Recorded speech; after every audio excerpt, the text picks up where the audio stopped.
Bendiciones, es un gusto nuevamente volvernos a encontrar en esta plataforma con nuestra actividad de conocer sobre el ministerio de Jesús.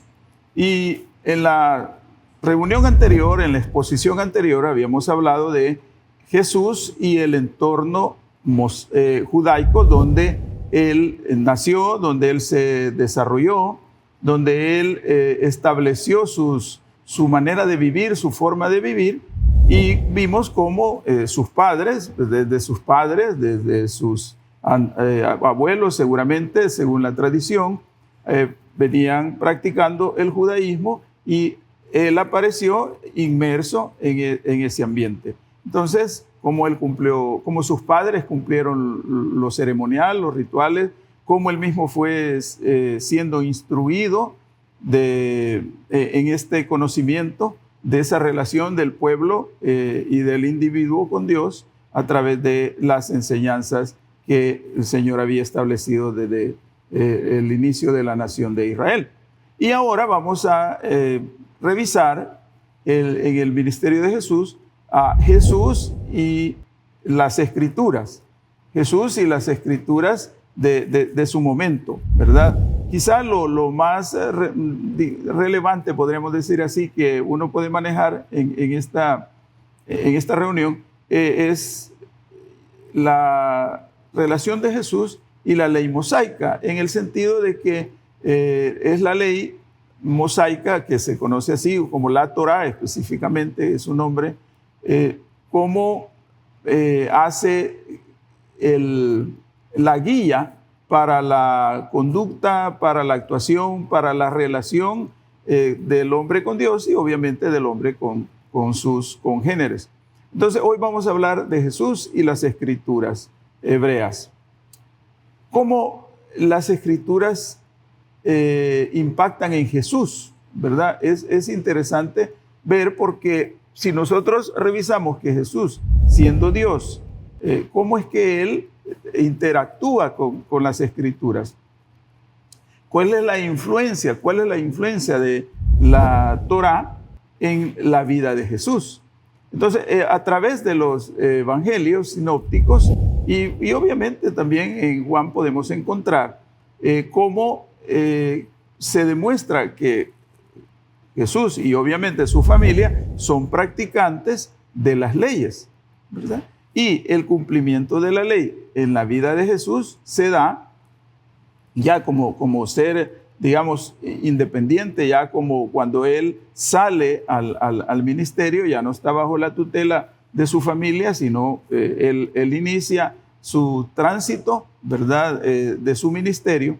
Entonces, desde el comienzo de su ministerio, nosotros podemos encontrarnos en el Evangelio de Lucas, capítulo 4, podemos encontrar la narración de cómo él ya aparece en el ambiente de la relación de él, de su ministerio y la ley. Y pues encontramos en el capítulo 4, versículos 16 al 30, cuando Jesús aparece en la sinagoga de Nazaret, después que viene de las bodas de Caná.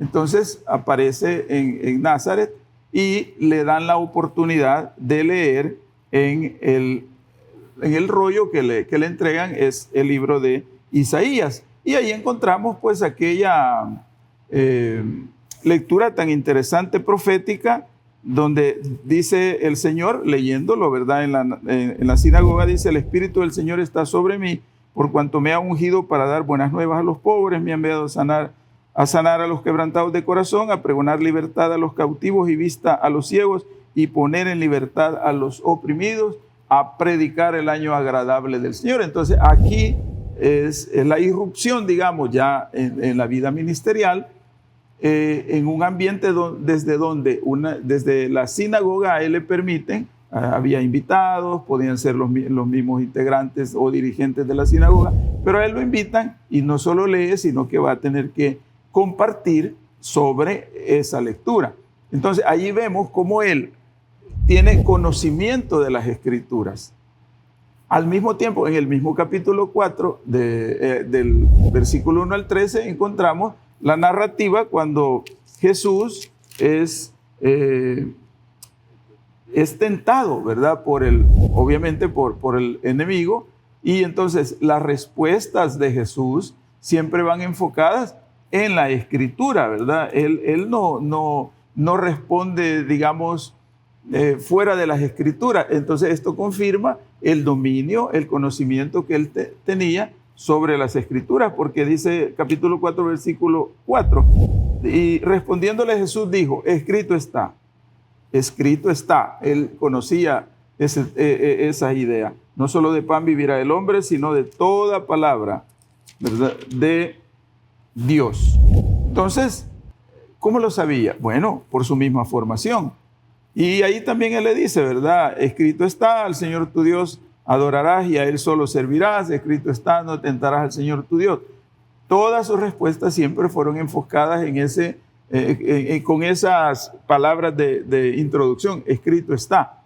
Esto demuestra la influencia, obviamente, en su formación de la Torá en Jesús, conocido como Jesús de Nazaret. Y como parte de la comunidad judía, entonces es parte de la identidad, es la base de la identidad como judío. Por lo tanto, podemos decir que la influencia de la ley, de las escrituras hebreas en Jesús son obviamente evidentes. No podemos nosotros, él mismo lo plantea, ¿verdad? ¿Cuándo más lo plantea? Si nosotros vamos al capítulo 5 del Evangelio de Mateo, vamos a encontrar lo que se conoce como el Sermón del Monte. Entonces, bueno, la Biblia relata, Mateo relata, ¿verdad?, que va a hablar, se sienta al ver a la multitud, y él comienza a enseñarles. ¿Qué es lo que les enseña en esta interacción con ellos, en esta exposición? Él se amplía, en esta exposición se amplía porque, si bien es cierto, los oyentes tenían un concepto, un dominio más o menos sobre el tema de las escrituras, de la ley, de los profetas, de los escritos, pero el Señor aquí va haciéndolo más accesible, digamos, al entendimiento de todos. Obviamente no todos tenían el mismo nivel de conocimiento, pero Jesús lo que hace es, digamos, equilibrar tanto el contenido de las escrituras como ese contenido se puede materializar en la vida cotidiana, en la vida diaria, en cada uno de los que siguen, en este caso de la comunidad judía. Entonces él les dice en el Evangelio de Mateo, capítulo 5, versículos 17 y 18, dice, no penséis que he venido para abrogar la ley o los profetas. No he venido para abrogar, sino para cumplir. Porque de cierto os digo que hasta que pasen el cielo y la tierra, ni una jota ni una tilde pasará de la ley hasta que todo se haya cumplido.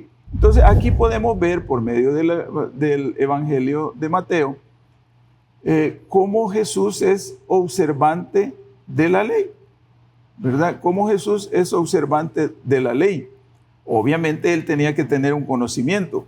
Tuvo su formación, insistimos, en el ambiente familiar, y hoy él, con esa misma formación, va a presentarse ante sus conciudadanos, ante los otros habitantes de Judea en ese momento, de Jerusalén y de Nazaret y de todos los lugares donde él desarrolla su ministerio, se va a presentar con este conocimiento y lo hace saber a los demás. Dice Mateo 5:18, ¿verdad?, que hasta que pasen el cielo y la tierra. Esto demuestra que él, si bien es siendo Dios, viene y se presenta ante el pueblo judío y en cumplimiento al plan de Dios, anuncia el reino de Dios, anuncia los principios del reino de Dios, pero no significa que por su irrupción en el ambiente, no significa que las escrituras han quedado en segundo nivel. Al contrario, no, dice el mismo, no van a desaparecer hasta que no hayase cumplido todo lo anunciado en estas escrituras. Entonces ahí encontramos lo anunciado en la Torá, ¿verdad? O en lo que se conoce también como los libros del Pentateuco, lo anunciado en los profetas y lo anunciado en los escritos. Eso es lo que él establece y lo pone de una manera bien gráfica, ¿verdad? Para las personas dice, no va a pasar ni una jota, ¿verdad? Ni tampoco una tilde.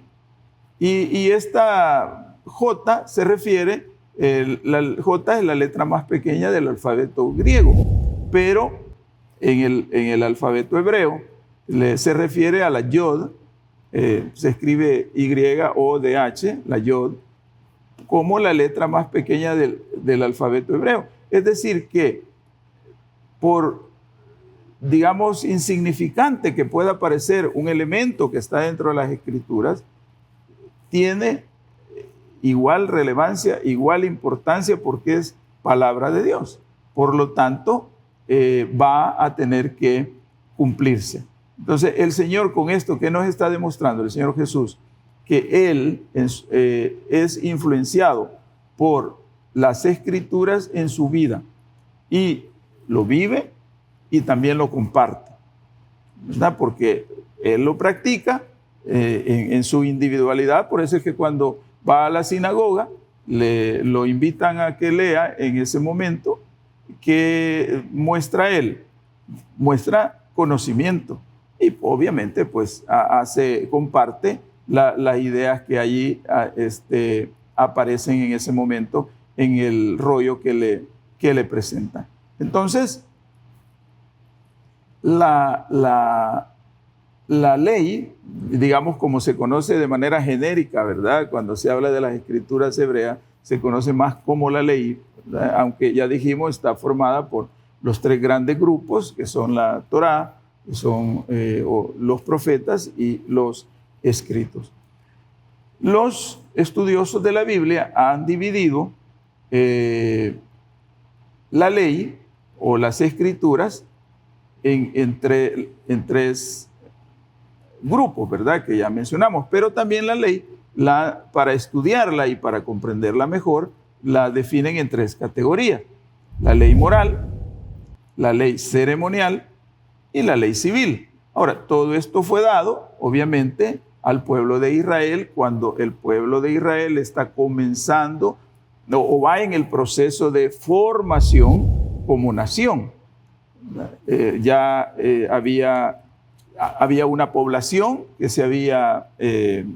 habían entrado 70 a Egipto, se multiplican y luego salen de Egipto como aproximadamente unos 2 millones, ¿verdad? En el primer censo que hacen son 600,000 hombres disponibles para la guerra. Entonces, más o menos se habla de esa cantidad. Allí está ya la población. Luego, en el monte Sinaí está la revelación de Dios y aparece la palabra de Dios. Entonces aparece ya la ley y ustedes pues deben conocer, y seguramente algunos conocen, que aparece lo que sabemos como los 10 mandamientos. Aparece también cómo iba a darse el culto a Dios, cómo iba a ser la estructura, el andamiaje del templo, del lugar de adoración, cómo iba a ser todo lo que componía ese lugar de adoración, todo lo que formaba, cómo iban a ser quienes ministraran dentro de ese culto a Dios. Y también aparece el dictado de cómo iba a ser la relación entre ellos como nación, entre habitantes, cómo iba a desarrollarse la relación entre pares, ¿verdad? Es decir, entre el pueblo hebreo en ese momento. Entonces, la ley moral está basada en los 10 mandamientos. son principios dados obviamente por Dios a los hombres. Llama a Moisés al monte, el Señor desciende, pues aparecen los 10 mandamientos, el conocido como el decálogo de Dios. Y allí pues se puede dividir como en dos secciones, ¿verdad? Una de cómo debe ser el mandamiento de Dios, cómo debe ser la relación del hombre con él, con Dios, y luego la otra sección, cómo debe ser la relación de el hombre con su prójimo. Entonces, esa es la ley moral. Obviamente, Jesús cumplió perfectamente con esa ley moral, ¿verdad?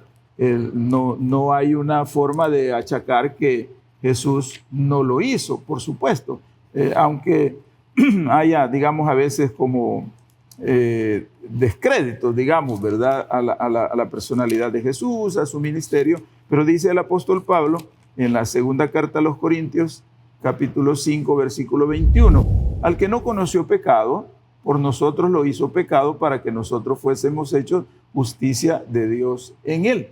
Entonces viene Jesús y esta es una evidencia de su compromiso con el cumplimiento de la ley moral. Lo dice también Pedro en su primera epístola, capítulo 2, versículo 22, el cual no hizo pecado ni se halló engaño en su boca. Quien cuando le maldecían no respondía con maldición. Cuando padecía no amenazaba, sino encomendaba la causa al que juzga justamente. Entonces podemos ver aquí el cumplimiento de él para con Dios. Dice, no hizo pecado, y el pecado es una transgresión ante Dios, es una ofensa ante Dios, ni se halló engaño en su boca, o sea, hay obediencia, hay respeto a Dios, pero también la relación con el prójimo, ¿verdad? Si le maldecían, no actuaba de esa misma manera, no maldecían, si padecía, no amenazaba, es decir, sino que buscaba de Dios. Entonces, él, podemos ver, cumple la ley moral. De hecho, pues, los que querían desacreditarlo, que lo confrontaban, pues, nunca encontraron una manera de desacreditarlo a través de su conducta mientras camina en esta tierra. La ley ceremonial, por supuesto, que tiene que ver con todos los rituales, él los cumple, ¿verdad? Sus padres, por ejemplo, lo presentan al templo, lo dedican a Dios, pagan el ritual, pues, de la presentación de él, y luego él aparece en la sinagoga leyendo la palabra. Es decir, él va cumpliendo los rituales mismos, ¿verdad? La ceremonia, la ley ceremonial. No asiste al templo, lo vemos en los evangelios, acercándose al templo, a veces enseñando desde el templo, exhortando desde el templo. Entonces, en total respeto a la ley ceremonial, nunca transgrede esas normas, al contrario, se preocupa para que la parte ritual sea realmente respetada, cumplida, en función de lo que el mismo Dios ya ha dictado. Y en la ley civil, pues, que es dada para regir la conducta entre los hebreos, él también se relaciona de esa manera dándole cumplimiento, y nos podemos ver que cuando le dicen que debe pagar los impuestos, la respuesta de él, ¿cuál es, verdad? Bueno, dice, le indica a uno de sus discípulos, a Pedro, ve y saca un pez y de ahí vas a encontrar para pagar lo mío y para pagar lo tuyo. O sea, no se pone en contradicción, digamos, a la ley civil, a pesar de que la población, la comunidad, la nación estaba siendo gobernada por una dominación extranjera, por un pueblo extranjero, como era Roma, pero él no se opone. Incluso cuando lo quieren poner una trampa, ¿verdad? Y le preguntan a quién hay que darle, ¿verdad? Y entonces él dice, bueno, cumplan con las autoridades y den al César, den al gobernante lo que a él le corresponde. Entonces, esto significa que Jesús cumplió, ¿verdad? Que Jesús cumplió la ley, ¿verdad? De manera general. Vamos a revisar también aquí en el cumplimiento de la ley, aparece porque Jesús siendo bautizado, que es parte, ¿verdad?, de su vida, y se relata, aparece el profeta Juan, ¿verdad?, aparece en el ambiente, en el escenario, digamos, ¿verdad? Entonces, Juan, ¿quién es? Bueno, primero que aparece mencionado por su ministerio tan importante en los 4 evangelios. Ahí aparece Juan en las escrituras, ¿verdad? Y también pues lo menciona el historiador judío Flavio Josefo, lo menciona en un par de sus libros, ¿verdad? En Antigüedades Judías y en Guerras Judías, pues él resalta en sus escritos la personalidad de Juan. Y quien desarrolla, el evangelio que desarrolla más el tema de Juan es el evangelio de Lucas. En su capítulo 1, recordamos que aparece allí cómo Juan va a aparecer ante las expectativas de una familia que no tenían descendencia, ¿verdad? Y hay un anuncio mientras su padre está en el templo ministrando, según el orden que a él le correspondía, de organización sacerdotal. Entonces, el evangelista Lucas los menciona, ¿verdad? Y presenta cómo es el anuncio del nacimiento de este profeta, cómo milagrosamente es concebido después de tantos años de no poder concebir sus padres, de no poder engendrar y concebir.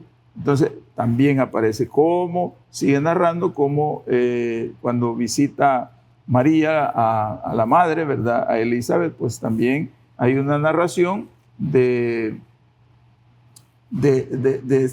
ella el embarazo de su prima, y como también Juan es presentado y los datos, ¿verdad?, de cómo él va irrumpiendo, digamos, en el ambiente de la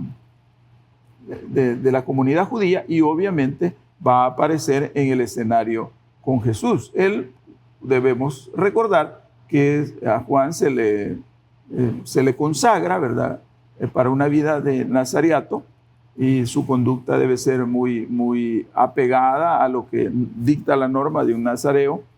Y lo que él hace, justamente, las escrituras lo definen, es hacer volver, ¿verdad?, a los hijos de Israel hacia su Señor, hacia su Dios. Debo hacer volver a Dios a los hijos de Israel, obviamente por todo lo que había implicado, pues, las conductas, los comportamientos, el alejamiento. Entonces él viene y los invita al arrepentimiento, los invita a la obediencia, ¿verdad?, a él a través del bautismo. Entonces, para poder reconciliarse, digamos, para poder reencontrarse, para poder volver en comunión con el Dios de Israel. El bautismo, ¿qué implicaba? Bueno, en primer lugar, arrepentirse, ¿verdad? Esa era la invitación de Juan: arrepiéntanse. Y si hay una demostración de arrepentimiento, entonces, bueno, es el bautismo. ¿Por qué? Porque se confiesa públicamente los pecados, ¿verdad?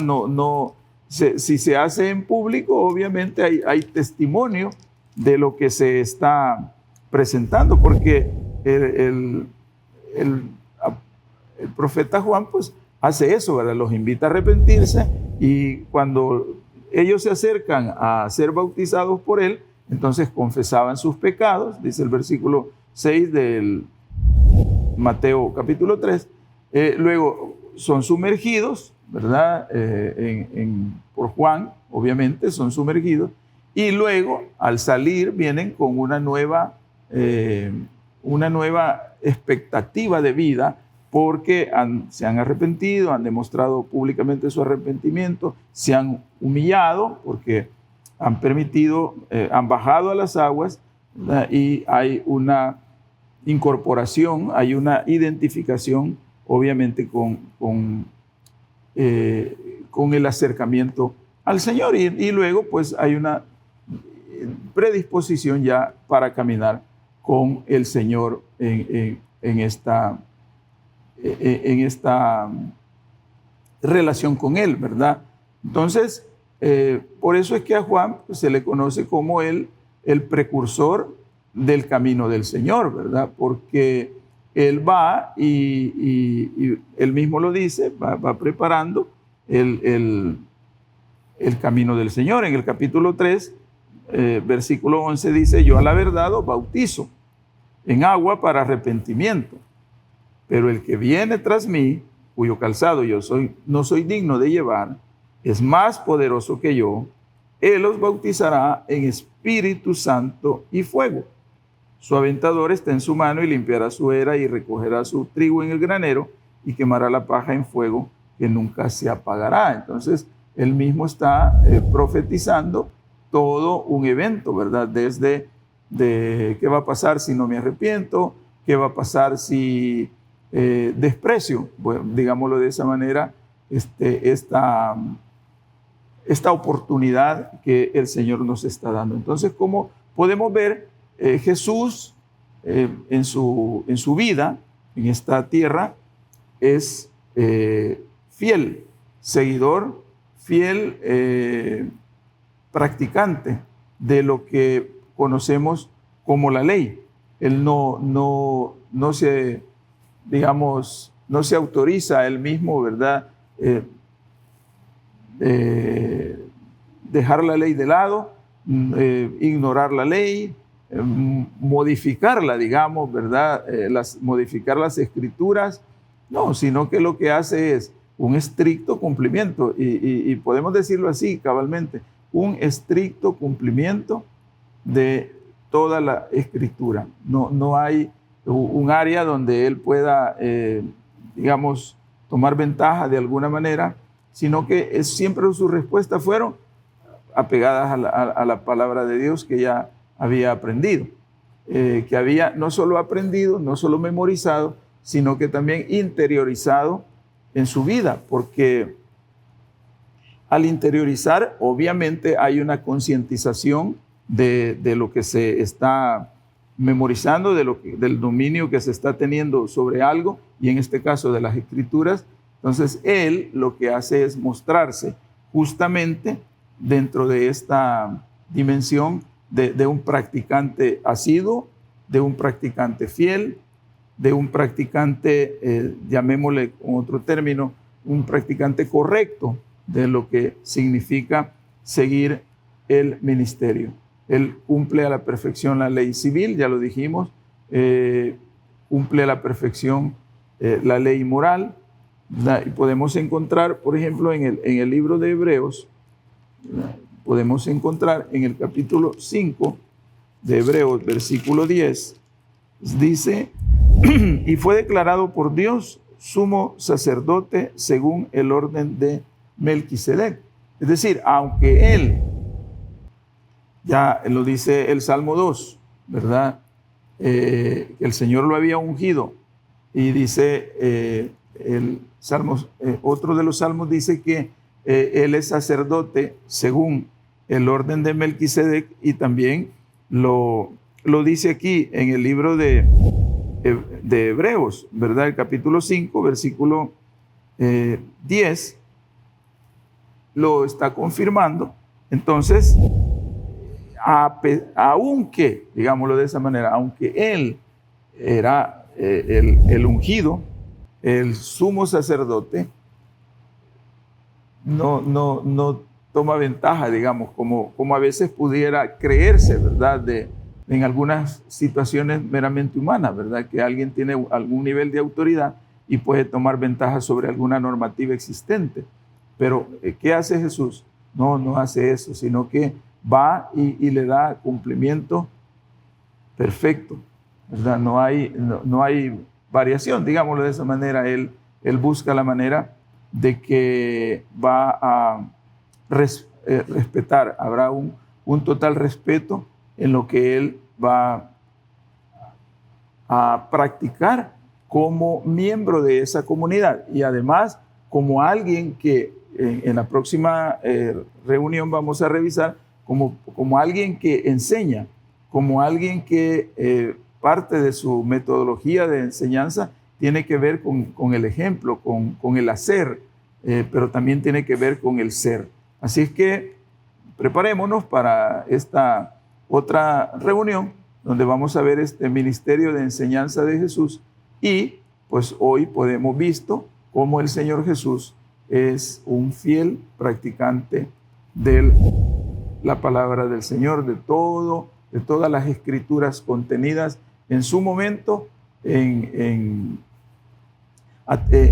los diferentes rollos, digamos, ¿verdad? O en los diferentes textos que se tienen conocimiento. Así es que esto es lo que podemos comentar. Siga en sintonía de estas plataformas de nuestra iglesia para que podamos siempre aprender de la palabra del Señor. Soy Carlos Arias, soy docente del Colegio Bautista de Teología, pues, y si Dios permite nos veremos en una próxima oportunidad, siempre aprendiendo de la palabra del Señor. Dios nos bendiga.